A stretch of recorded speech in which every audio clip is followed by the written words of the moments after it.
Okay, so then we have the technical components, which include the front end, the back end, and the AI pipeline. So the front end is just a simple UI. It's 3 pages with buttons on there with each action. And then so the back end, as previously mentioned, we use Flask to communicate with the server and Amazon Web Service as a server. And this makes it fast and makes it scalable.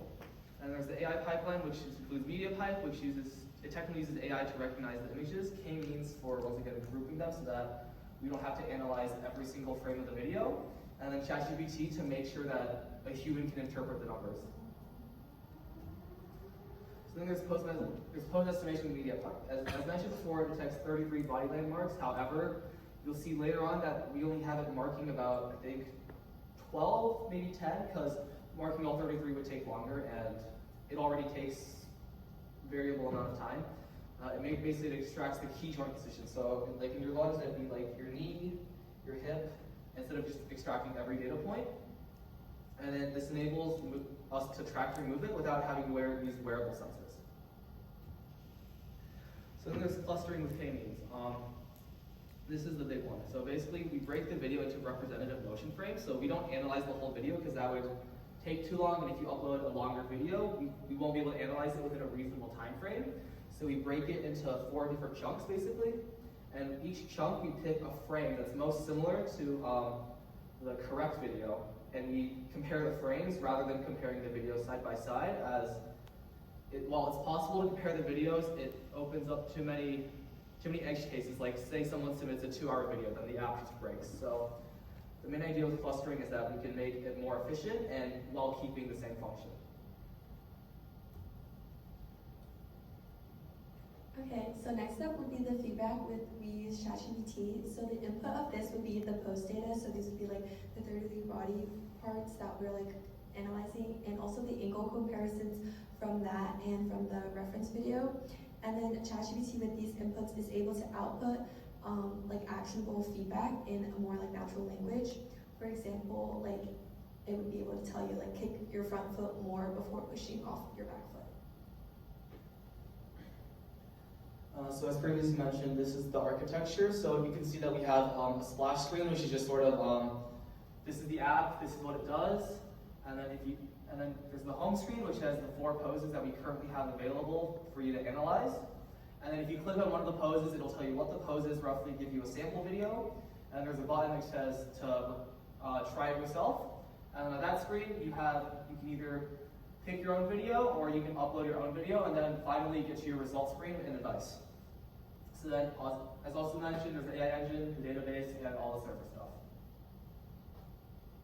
So some challenges we face. As mentioned, there's the server load, which is, at first we tried processing the entire video, which would take too long because there's a lot of frames in every video, and which is why we use clustering, because it's so much faster and it allows for more people to upload videos at the same time without the servers dying. Which is part of the slow video processing. And then occasional feedback misalignment, which is something that still happens because ChatGPT tends to have a tendency to add lots of words to its explanation, which aren't needed. And so a better prompt is needed to fix the feedback misalignment, but currently it's a much smaller issue than it used to be. And so yeah, these are just the solutions we have implemented, which is we use Amazon Web Service for the cloud scaling so that you can send it, MediaPipe, and tailored prompts, which last one's still work in progress.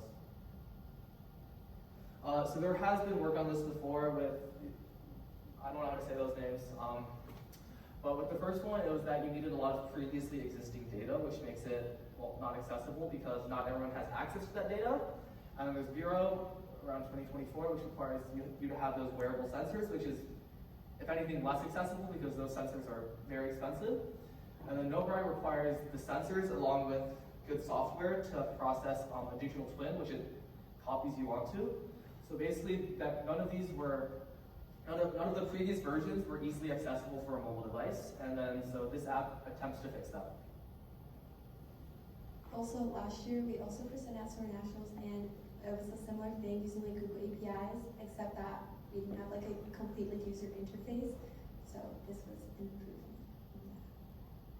Also, so here are some of our current limitations and our future plans on like how we continue to work on the app. So right now it needs like a clear video input, and it also has like different problems with the length as previously mentioned, or like the positioning. So that is like one limitation, and currently we only support a limited amount of actions like the lunge, balestra flesh, and the on guard positions. So our plans for this is to improve this by like incorporating more actions and being able to use the app in different languages, and also improving the design and our user interface, and also implementing like a pre-check for the video quality just to ensure that the videos are able to like interpret, and also improve the prompting for our AI coach. So then on this slide we have a video that I ran of myself doing a lunge. So you have the select video, and then there's the visual feedback, which you can see that each point has an angle assigned to it, where you can see that the demo video and my angle is roughly aligned, and then there's the ChatGPT feedback, which all that's really important is like these 3 lines. The rest of it's just ChatGPT doing its thing, where it talks too much.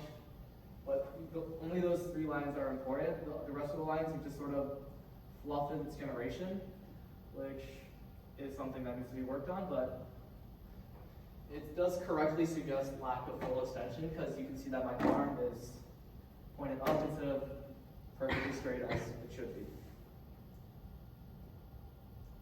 And then these are demos from multiple clubmates,